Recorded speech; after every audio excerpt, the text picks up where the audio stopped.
नमस्कार दोस्तों। शनि मीन राशि में मार्च 2025 से आ चुका है। मीन राशि के पूर्व भाद्रपदा नक्षत्र के जो जातक है उन्होंने साढ़े साथी के बारे में कई अनुभव लिए होंगे।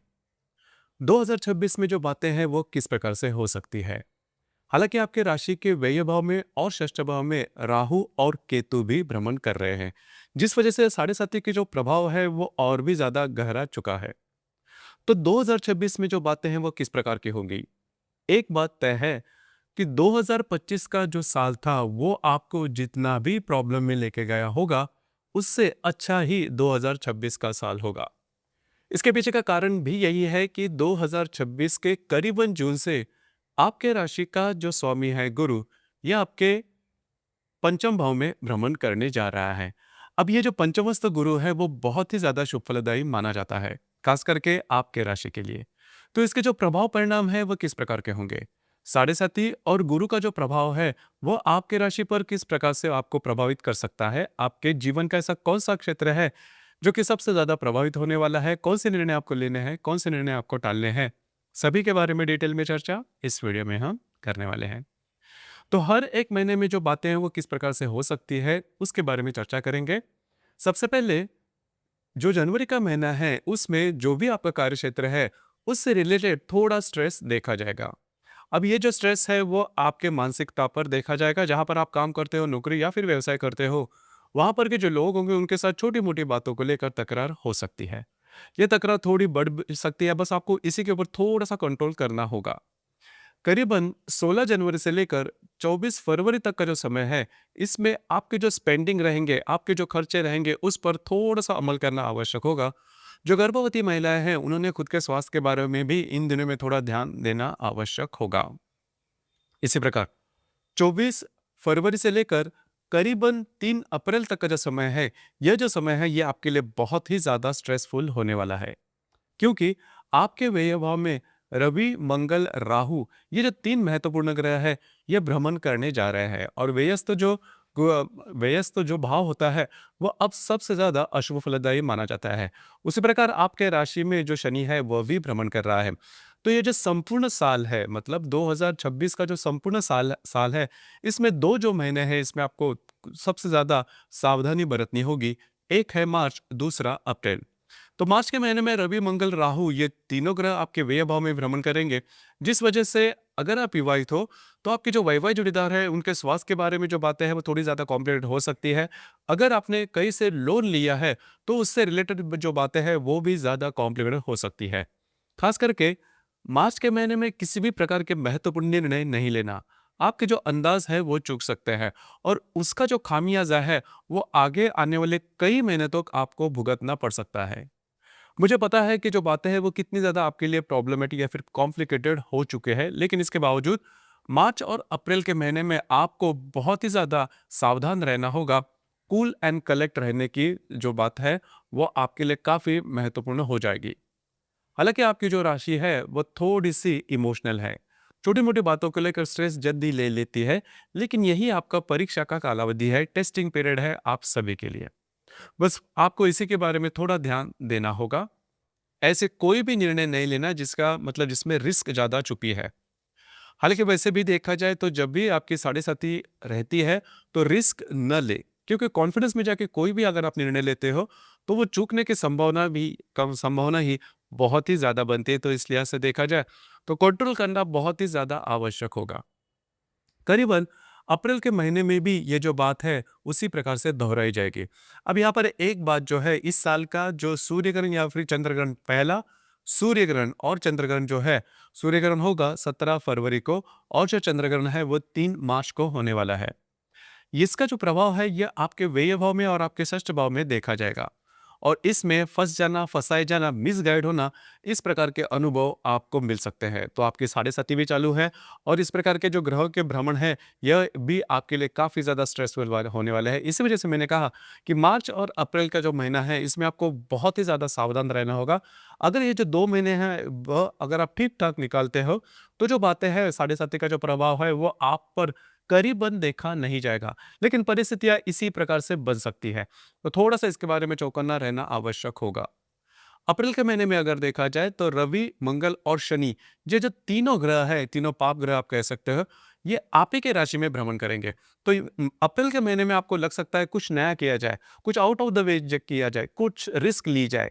आप इसी प्रकार का जो वातावरण है, जो परिस्थितियां है, वो तैयार हो जाएगी। लेकिन आपके लिए फिर से मैं यह कहूंगा कि कोई भी ऐसे निर्णय लेना नहीं लेना जिस वजह से जिसमें काफी ज्यादा रिस्क छुपा है, या फिर आगे जाके इसके बारे में जो बातें हैं वो आपकी आप ही के लिए कॉम्प्लिकेटेड हो जाएगी। तो इस प्रकार की गलती बिल्कुल भी नहीं करना। अब जाके जो करीबन 12 मई से लेकर 21 जून तक का जो समय है, इसमें आपके जो खर्चे हैं वो थोड़े से ज़्यादा बढ़ सकते हैं। लेकिन इस यह जो कालावधि है आपके लिए थोड़ी कुछ खुशखबरी भी लेके आएगा। खुशखबरी यही है कि आपके चतुर्थ भाव में भ्रमण कर रहा जो गुरु है, वह करीबन 2 जून के बाद आपके पंचम भाव में भ्रमण करेगा। अब ये जो पंचम भाव का गुरु है, ये आपके लिए बहुत ही महत्वपूर्ण और अत्यंत शुभ फलदायी होने वाला है। हालांकि शनि की साढ़े साथी तो रहेगी, लेकिन उसके जो प्रभाव है वो कई मायनों में कम होते हुए नजर आएंगे, जिस वजह से जो कॉन्फिडेंस है वो देखा जाएगा। पिछले करीबन 7-8 महीने में आपने देखा होगा कि आपका जो कॉन्फिडेंस है वो पूरी तरह से तहस नहस हो चुका है। अपने जीवन में कुछ अच्छा होगा भी या नहीं, इसके ऊपर का जो विश्वास है यही आपका टूट चुका है। लेकिन करीबन जून से लेकर जो गुरु आपके पंचम भाव में भ्रमण करेगा, ये कंपलसरी आपके लिए कुछ अच्छी बातें जरूर लेके आएगा। पहले तो सबसे महत्वपूर्ण बात, आपका जो कॉन्फिडेंस है वो काफी अच्छा देखा जाएगा।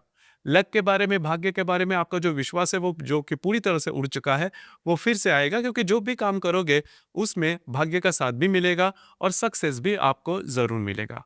तो इस लिहाज से देखा जाए तो गुरु का जो भ्रमण आपके पंचम भाव में रहेगा, वो आपके लिए बहुत ही ज्यादा शुभ फलदायी साबित होगा। कुछ अच्छे लाभ वगैरह भी आपको मिल सकते हैं, या फिर मिल भी जाएंगे। जो भी आपने काम किया है उससे रिलेटेड कुछ बेटर हैपनिंग आपके लिए आपके सामने जरूर आएगी। तो गुरु का जो भ्रमण है आपके पंचम भाव में, वो करीबन जून से लेकर करीबन 1 साल तक रहेगा, जो कि आपके लिए काफी महत्वपूर्ण बात होगी। अब यहाँ पर करीबन 21 जून से लेकर 3 अगस्त तक का जो समय है, इसमें घर के जो लोग हैं उनके साथ छोटी-मोटी बातों को लेकर तकरार हो सकती है। हालाँकि इसका बहुत बड़ा प्रभाव पड़ना आपके वैयक्तिक जीवन पर देखा नहीं जाएगा। इसी प्रकार ये जो गुरु है, ये और भी आपके लिए कुछ अच्छी बातें लेकर ज़रूर आएगा। जो भी काम नया करोगे उसमें आपको सक्सेस काफ़ी अच्छा मिलता हुआ नज़र आएगा। ख़ास करके अगर आप रिलेशनशिप में है या फिर नई रिलेशनशिप बनाना चाहते हो, तो भी जो गुरु है ये आपके लिए काफ़ी महत्वपूर्ण साबित होगा। करीबन 3 सितंबर से लेकर 11 एक नवंबर तक का जो समय है, ये आपके लिए बहुत ही महत्वपूर्ण और अत्यंत शुभ फलदायी साबित होगा। यहाँ पर जो भी काम आप करोगे उसमें सक्सेस काफी मिलता हुआ नजर आएगा। अगर आप शेयर मार्केट में ट्रेड करते हो तो भी कुछ अच्छे लाभ इन दिनों में मिलने की संभावना बहुत ही अच्छी बनती है। सिर्फ जो गर्भवती महिला रहेंगी उन्होंने खुद के स्वास्थ्य के बारे में इन दिनों में थोड़ा सा ध्यान देना आवश्यक होगा। बाकी अगर देखा जाए तो जो ग्रहों का जो साथ है वो आपको काफी अच्छी तरीके से मिलता हुआ नजर आएगा। उसी प्रकार करीबन दिसंबर का जो महीना है, इसमें करीबन 6 दिसंबर को जो राहु केतु आपके व्यय और षष्ठ भाव में भ्रमण कर रहे हैं, ये आपके लाभ और आपके पंचम भाव में भ्रमण करेंगे। हालांकि इसका जो प्रभाव है वो ये जो संपूर्ण साल है 2026 का, इनमें देखा नहीं जाएगा, क्योंकि ये जो राशि का ग्रहों का जो परिवर्तन होगा, यह करीब दिसंबर से होगा। तो इसका जो प्रभाव है वो जल्दी जल्दी में देखा नहीं जाएगा, क्योंकि आने वाले करीबन 2.5 साल तक ये जो राहु और केतु है वो दिसंबर के बाद आपके लाभ और आपके पंचम भाव में भ्रमण करेंगे। इस लिहाज से देखा जाए तो जो संपूर्ण जो साल है, इसमें आपको सिर्फ मई के महीने तक थोड़ा सा खुद पर कंट्रोल करना आवश्यक होगा। इसमें भी मार्च और अप्रैल का जो महीना है इसमें थोड़ा सा ध्यान दीजिए। उसी प्रकार इसमें इस साल का जो दूसरा सूर्य और चंद्रग्रहण होगा वो 12 अगस्त को और 28 अगस्त को देखा जाएगा। अब इसके जो प्रभाव है वो खास करके आपके घर के जो फैमिली के जो लोग हैं उनके सामने उनके उनके साथ थोड़ा देखा जा सकता है। मतलब घर का जो माहौल है वो थोड़ा बहुत ऊपर नीचे हो सकता है। लेकिन चिंता ना करें, गुरु जो आपके पंचम भाव में भ्रमण करेगा, यह अशुभ परिणाम बहुत मायने में कम करेगा। तो खास करके यदि भी आपकी जो साढ़े साथी है वो चल रहे हैं, लेकिन चिंता ना करें। लेकिन एक बात तय है, जो बॉटम लाइन होती है साढ़े साथी में, किसी भी प्रकार के महत्वपूर्ण निर्णय आउट ऑफ द वे जाके या फिर सिर्फ और सिर्फ कॉन्फिडेंस में जाके बिल्कुल भी नहीं लेना। अगर ये जो बातें हैं इससे आप सही तरीके से संभालते हो, तो साढ़े साथी का जो प्रभाव है वो मीन राशि पर ज्यादा देखा नहीं जाएगा। मीन राशि में जो उत्तर भाद्रपद नक्षत्र है, ये ज़्यादा प्रभावित होने वाला है, यह जो 2026 का साल है उसमें। लेकिन जो गुरु आप ही के साथ होगा, इस वजह से जो बातें हैं वो एक्सट्रीम पर देखी नहीं जाएगी। तो दोस्तों, ये था मीन राशि के लिए 2026 का संपूर्ण वर्षफल। धन्यवाद।